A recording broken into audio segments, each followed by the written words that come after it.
isn't Byron just the most amazing guy ever? I mean, he really is. He really is. He is unbelievable, unforgettable, all of those things. You really are a special guy. And I'm delighted to be here with all of you today. And I loved your story, Carl, and I love your grandfather's story, and I love what you're doing with immigrants. It is so important, and I don't think any people don't know that. We need to get your story out, because that's really a good one. So I'm going to bring it away from jobs a little bit, although we'll focus on my career path. But what Byron asked me to talk about today was why this type A driven person that is me left a really successful and high-profile career running the Journal Record to go and be at a nonprofit advocating for kids. And it seems so easy because the reason I left the Journal Record after 20 years was, in my mind, I always had said to myself, when I feel like I'm finished, when I feel like I am not excited to get up every morning and go in and tackle something, then I'm going to know when it's time to go. And then I was in my early 50s. I thought, if I'm going to have a second career, I better do it pretty quick or I'm going to croak. And many people thought I would croak at my desk at the Journal Record, but I knew I didn't want to. I knew there was something else for me to do. And I knew that a purpose, what that was important, was what I wanted to do. And I'd been on lots of boards and done lots of nonprofit work and thought, nonprofit is where I need to be. And then, this is a really true story, I was sitting at my desk at the Journal Record and I get a call from Cliff Hudson, the CEO of Sonic, who I'd known for many years, and he said, Mary, I am the new chair of the board of the Foundation for Oklahoma City Public Schools, and we are searching for a new CEO, and I just thought that I'd call you to see if you knew anyone. And I immediately started selling him some advertising in the Journal Record, knowing that CEOs read the Journal Record. That's what I do. And then I got off the phone and started thinking about this job. And I got online, looked at the job description. I thought about it for a couple of days and called him back and said, Cliff, you found your CEO. It's me. I want this job. And he said, really? And I said, yeah, I really do. This is it. This is what I want. There's nothing more important than these kids. And I want to be part of making some change and making some things better for them. So he got the selection committee together, and I was hired in 2 weeks, and on I went.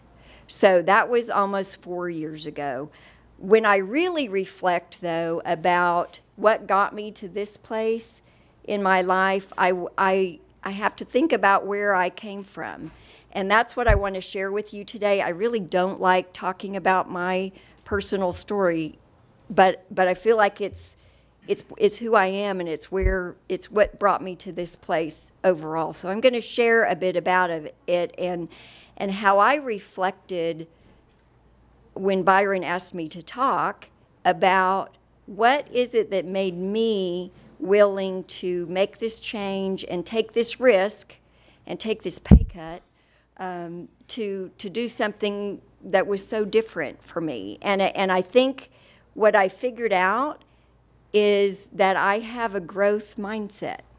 And I want to challenge all of you to think about if you have a growth mindset, and if you think you're weak in some areas, there are ways you can develop a growth mindset. There are a lot of ways you can develop a growth mindset, but the things that I want to talk about are in regards to acknowledging and embracing imperfections. And that's something I've really had to struggle with and had to work on in my life, because being type A means I am such a perfectionist. And I've had to admit to myself that I can't always be perfect. And it's so liberating. It's so much better when you can figure out it doesn't have to be perfect and it's really okay. The second one is viewing challenges as opportunities. And I think that one has been somewhat more natural for me. I think I've always seen a problem as something fun that I could conquer and take on and fix. And I really do see challenges as opportunities. The third one is cultivating a sense of purpose. And when I was at the Journal Record and when I was building my career, trust me, I always had a purpose. I always had a purpose. This one, though, working with kids, is like no other purpose I've ever had. Nothing. And make a new goal for every goal accomplished. I think that's another really important thing to remember, because life is a journey. And we can't just stop when we think we've accomplished something, because there is always more to accomplish. This is really all about resilience and about grit. And there is a book by Angela Duckworth called Grit. If you haven't checked that out, read it. It's really, really well done, and talks about this growth mindset as really to create this journey of your life where you can't get stuck in failures. You just have to keep on going, and you have to seize opportunities that are in front of you. So that takes me to my story. And many people, I think another reason why Byron asked me to talk about this is that you may look at me and think, well, she's got it all figured out. Part of it is just because I am always, let's do this, let's move on to the next thing. But I didn't start that way. I had really humble beginnings. My dad was in the Air Force. We moved a lot. I went to, I think, 10 schools throughout my childhood, including on Okinawa, Japan. He was stationed there, so have such respect for Asian people. They were a big part of my life. But life was always an adventure. So every time we moved, my sister and brother would be whining and crying and complaining, and I would be saying, I can't wait, because I can't wait to go into my new class and say, look at all these new friends. And that's really how I approached it. That's about seizing opportunities, right? And seeing challenges as opportunities. My thing when I was growing up was swimming. And I started swimming competitively when I was 7 years old, and I was extraordinarily competitive and loved swimming. And my coach would have me do 2-a-day practices, and I was so all in, and I would swim literally till I would, sorry you're eating, I would go to the wall of the pool and throw up. I mean, sorry about that. That's how much I loved swimming. I was eaten up with it and thought that I was going to marry Mark Spitz and be an Olympic swimmer. Neither of those things happened, but that was my thing. My father, being in the Air Force, it was during Vietnam, he was gone a lot. And in fact, when we moved from Southern California to Okinawa, I hadn't seen him in such a long time that I got off the plane and ran up to hug a man who wasn't my father. And I think that really broke my father's heart, because he was standing off somewhere else, and I go and hug a stranger. I think the guy thought I was cute, so it was okay. I was a little kid. But my dad saw a lot in Vietnam. He was a pilot. He flew cargo planes. He also flew KC-135s that refueled planes. But he saw a lot, and I saw him change. And he started drinking more, and back then, at the time, nobody talked about him being an alcoholic, but he was without a doubt an alcoholic. A really nice one, but he was an alcoholic. So he retired when I was in high school and told us one day we were going to move to Oklahoma. And he had a very good friend in the Air Force that had lived lots of places with us, who had a brain aneurysm and died when we were on Okinawa, and his widow and kids moved back here. That's where they were from. So rather than going to California, where he grew up, or Wisconsin, where my mother grew up, we came to Oklahoma. And that was maybe one of the moves that I didn't say, oh, I'm so excited. I can't wait to see all my new friends. Because I was thinking, what?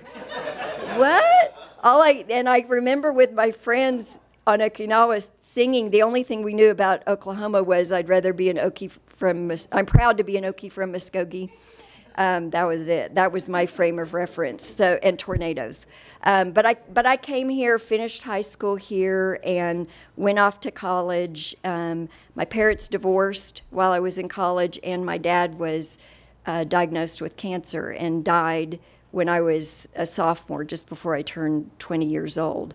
My mom, though divorced, really was more of a widow, and she had a lot of mental health issues and really struggled and never really recovered from that. But when I was 21, my mom went missing. We couldn't find her. She had barricaded herself in her apartment and was contemplating suicide. So when I was 21, I took my mom to a mental hospital and checked her in. And after she got out, I knew that I was the one. I had a sister and brother that were less engaged. I knew I was the one that had to take care of her. So I took care of my mom. She's now in a nursing home, but I was really my mom's carekeeper for all of those years. I think part of the frustration with taking care of my mom when I was such a kid was I was looking for a way out. I was looking for some support somewhere. So I married my best friend from college. His name was Jim. He was from Liberal, Kansas, and he had been the guy who was there for me when my dad died, and a really, really good man. Asked me to marry him. I said, yes, if my mom can come. And so we moved my mom to Liberal, Kansas, and I got married, and clearly, pretty quickly figured out there were some things wrong. And the thing that was wrong is not really wrong, but it's wrong in a marriage between a man and a woman. He's gay. So don't do that. I wouldn't suggest it. Really good guy, and the thing that we got out of it, besides a lot of growth for me, self-reflection and growth, was we got the most amazing, beautiful daughter named Madison, who is now 28 years old. She is a public defender here in Oklahoma County, doing really hard and good work for a lot of people. So we got that out of it. But when she was 3, she'd had some health problems, had to have surgery on her hip, was in a full body cast, didn't walk for a year. From between she was 2 and 3, I stayed. I knew there were issues, but I stayed because I would have gone on welfare rather than not be with her when she needed me. So when she got a clean bill of health, I packed up the minivan with my daughter, with my mom, with my beagle, and we headed back to Oklahoma City and started over. And I'd worked in some retail things. I was an assistant buyer at Rothschild's and had managed a bridal salon, but I really didn't want to go back into retail. So I came back and got a job at the Journal-Record. And I got a job selling advertising and really figured out that I liked it. I have a journalism degree from OU, but had never worked in the industry. But figured out I really liked it, didn't see a lot of potential for growth there, so I left after 2 years, which was 1 month, almost to the day, of the bombing.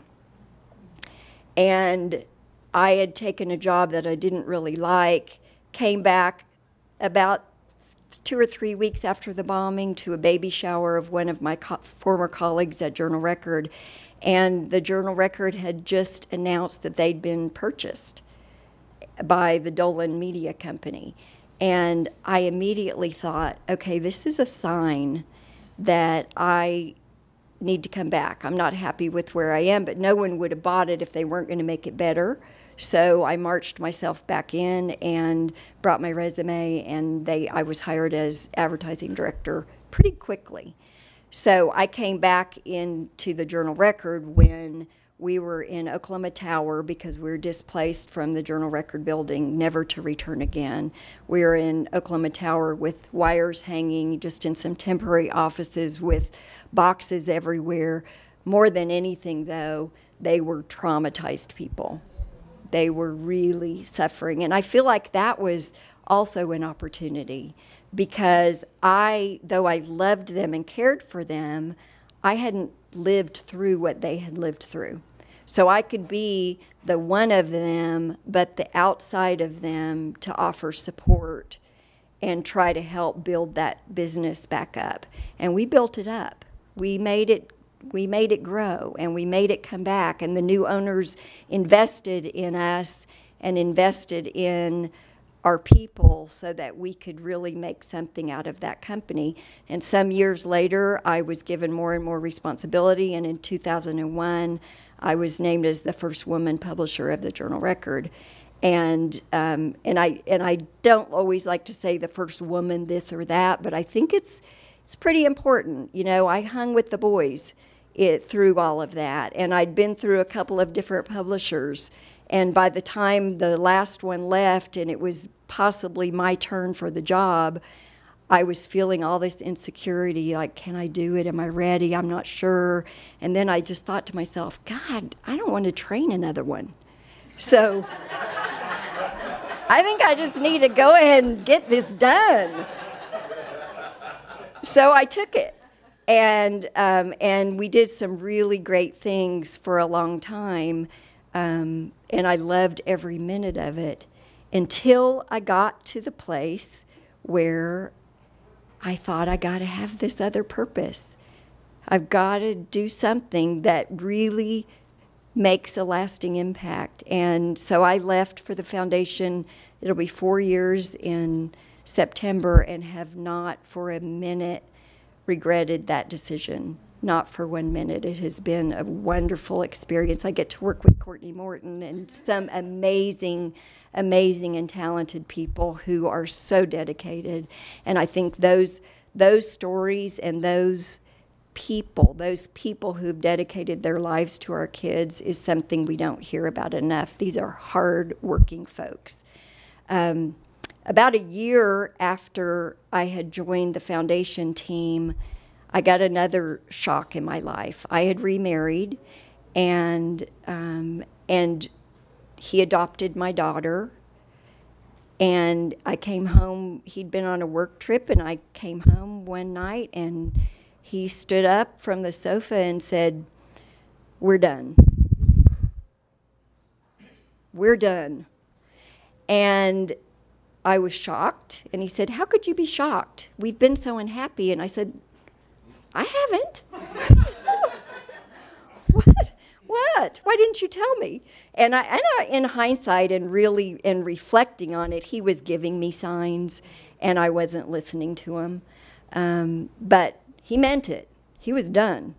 And he left. And after almost 23 years of marriage, I'm single again.